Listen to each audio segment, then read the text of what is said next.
রাত 3টা বাজে ডিউটিতে গেছি, সকালবেলা 6টা বাজে ডিউটি শেষ করে রুমে আসছি। তো মনটার ভিতরে এতটা অস্থিরতা লাগতেছে, এতটা টেনশন ফিল করতেছি, যতটা এই রাত 3টা বাজে গেছি, সন্ধ্যা 6টা বাজে আসছি। কয় ঘন্টা ডিউটি করছি দেখেন হিসাব করে। এই ডিউটি করে যত পরিশ্রম না হয়েছে, বাসায় খালি ফোনটা ধরি, কখন বাড়িতে একটু ফোন দেবো, কখন একটু বাড়ি থেকে একটা মেসেজ আসবে। আমার 4 বছর প্লাস একটা ছেলে আছে।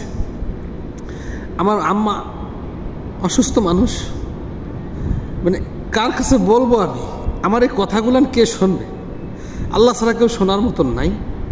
একটু ছেলেটার সাথে কথা বলি, মায়ের সাথে কথা বলি, স্ত্রীর সাথে কথা বলি, যে কষ্টগুলো করি, কষ্টগুলো দূর হয়ে যায়। কিন্তু আজ 3 দিন ধরে আমি আমার সন্তানটার মুখ দেখতে পারতেছি না, আমি আমার মায়ের মুখ দেখতে পারতেছি না, আমি আমার স্ত্রীর সাথে কথা বলতে পারতেছি না, আমি আমার আত্মীয় স্বজনের কোনো খোঁজখবর রাখতে পারতেছি না, তারা কি ভালো আছে না সুস্থ আছে না অসুস্থ আছে। আমার ছেলেটার খবর আমি জানি না। আমার ছেলেটা প্রতিদিন কম হইলে 10 বার ফোন দেয়। আমার ছেলেটা যতক্ষণ তো আমার লাগে কথা না বলবে রাত্রে ঘুম হয় না। আমি ছেলেটার সাথে কথা না বললে রাত্রে ঘুমাইতে পারি না। সেই ছেলেটার সাথে আজ 3 দিন কথা বলতে পারি না। আমার মায়ের সাথে আমি কথা বলতে পারি না।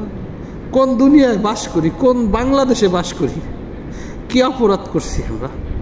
এই 1,20,00,000 প্রবাসী, সবার মনে এই একই যন্ত্রণা, একই কষ্ট।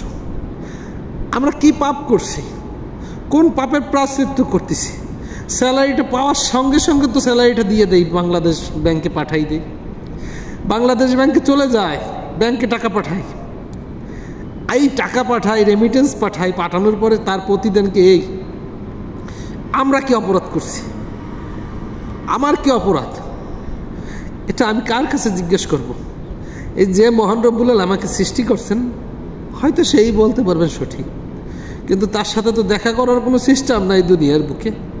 হয়তো কিয়ামতের দিন দেখা হবে, সেদিন হয়তো তিনি বলবেন যে তোর কোনো অপরাধ ছিল না, প্রবাসীদের কোনো অপরাধ ছিল না, যারা এই প্রবাসীদের পরিবার বা প্রবাসীদেরকে কষ্ট দিচ্ছে তাদের ব্যবস্থা আমি করব।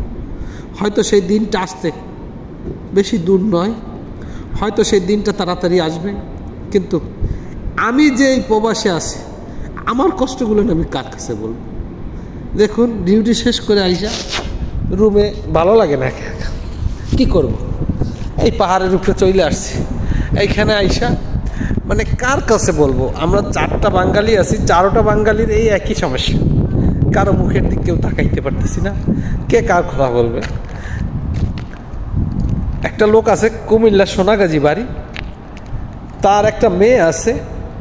সে মেয়েটা এই ইসরাফিল ভাইয়ের সাথে, তার নাম ইসরাফিল, এই ইসরাফিল ভাইয়ের সাথে কথা না বললে মেয়েটার বড় ডিয়ার লাইক, কেমন জানি ও একটা নাবালক একটা শিশু, খুবই আদরের একটা মেয়ে, খতখত করে কাঁদতেছে।